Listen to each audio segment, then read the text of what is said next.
Dina, une fille sans histoire, littéralement, est prise de force par un roi puissant. Lorsque ses frères apprennent le viol, ils décident d'utiliser un stratagème pour ensuite décimer toute la ville et sauver leur sœur. Mais ces actions étaient-elles justifiées? Qu'est-ce que la Torah semble nous dire à travers cet épisode? Je suis Émile Ackerman et vous écoutez Parsha Eka. De Dina, on ne sait rien. Sa naissance est mentionnée au verset 21 du chapitre 30, puis plus rien. Dina, c'est la fille de la femme mal aimée, la fille de Léa. Fille de Léa, interprétée ici par des commentateurs de manière particulièrement négative, puisque fille de Léa veut dire une fille qui se pare pour aller dehors et séduire. On tombe dans le travers classique, malheureusement, de blame the victim, de rendre responsable la victime de son propre viol. Pourquoi ces mécanismes? Parce que tous les commentateurs, pour expliquer cette histoire, veulent trouver des raisons. Face à des événements durs, brutaux ou complexes, l'esprit humain veut arriver facilement à une explication plausible, chercher des liens. C'est ce qui donne notamment naissance au complotisme, mais c'est aussi un des ressorts de la culture du viol. Car cette histoire est en effet brutale et trop commune. La fille de Léa sort et elle se fait violer. Quelle est la réaction de Yaakov? Yaakov entend, mais Vecherish Yaakov, Yaakov reste silencieux.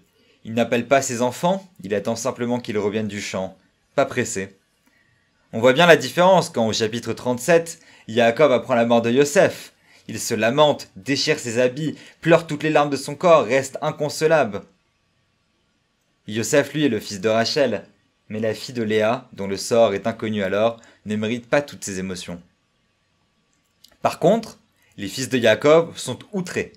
Ils planifient un coup très rusé, à l'image de leur père Yaakov et grand-père Lavan. C'est une constante de l'histoire de Yaakov. La ruse, le détournement est partout.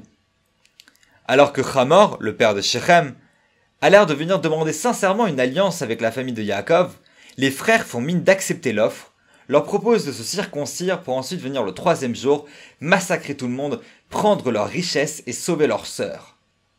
Était-ce la bonne chose à faire? Comment comprendre cet épisode?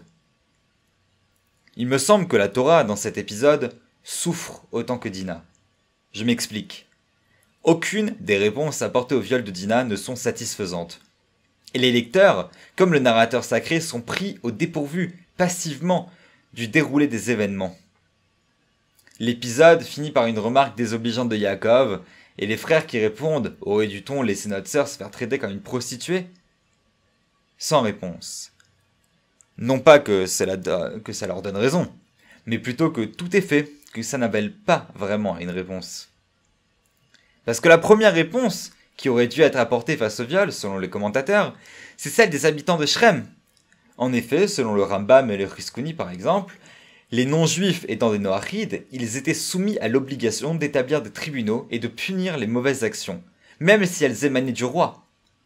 De plus, le Sforno rajoute que la ville de Shrem était une ville violente, semblable à la génération du déluge, dont on dit qu'elle était Hamas, violente. Dans une ville pareille, on peut violer des filles sans conséquences légales, et c'est bien ça le problème. Si le commentateur nous dit cela, c'est bien sûr en partie pour exonérer les frères de leur terrible massacre, mais aussi pour nous signifier qu'un tel acte demandait une réponse des premiers concernés, les habitants de la ville. Certains sages nous disent même qu'ils auraient été complices dans l'établissement d'un plan pour que Shechem puisse accomplir son vil dessein. La première réponse n'est donc jamais arrivée. La deuxième, c'est celle de Yaakov, dont on s'attend à ce qu'il agisse, qu'il fasse quelque chose.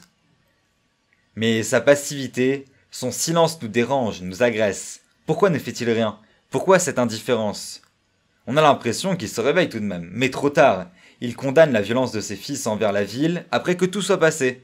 Et il en fait une remarque désobligeante sur son lit de mort en disant qu'ils ont tué par leur fanatisme. Le Midrash ira même jusqu'à dire que Yaakov dit que les habitants de Shrem auraient pu se convertir, mais qu'en les tuant, on a comme déraciné une potentielle lignée de juifs. Mais tout ça, c'est trop tard. Et la dernière réponse, c'est donc celle des frères, complètement disproportionnée et qui, comme on vient de le dire, est critiquée par Jacob lui-même.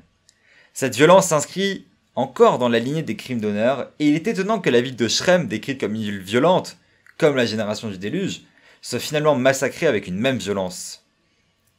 Juste après cet épisode, Yaakov urge toute sa famille à se débarrasser des idoles qu'ils ont prises à Shrem et de se purifier. Verser du sang, commettre un meurtre ou servir une idole nécessite la même purification avant laquelle on ne peut pas servir Dieu. Et si cette idolâtrie dont il fallait se débarrasser, c'était justement cette violence héritée de Shrem. L'idolâtrie, on l'a dit la semaine dernière, est aussi un des mécanismes qui brouillent la morale et empêche de reconnaître l'existence de l'autre. C'est ce qui amène au meurtre et au viol, entre autres. Pour être protégé par Dieu, il faut se purifier, enterrer les dieux et changer d'habit. On peut penser à la symbolique rituelle de l'habit dont on avait parlé dans les précédents podcasts. Changer d'habit, dans le cadre d'un rituel de purification, c'est se débarrasser de quelque chose en soi. On comprend donc qu'il y avait quelque chose qui ne collait pas avec le service divin, qui apparaît à la suite de cet épisode. Quelque chose donc qui vient de Shrem. Et pour finir, Dinah. Dinah, invisible avant, pendant et après. Elle n'existe plus, on ne parle plus d'elle. La Torah et nous sommes obligés de constater cette absence, et nous aimerions y remédier. On peut lire comme une volonté de résolution le Midrash qui dit que Dinah est tombée enceinte de Osnat, et que Osnat s'est retrouvée en Égypte, adoptée par le notable Potiphar, qu'il a ensuite donné pour épouse à Yosef.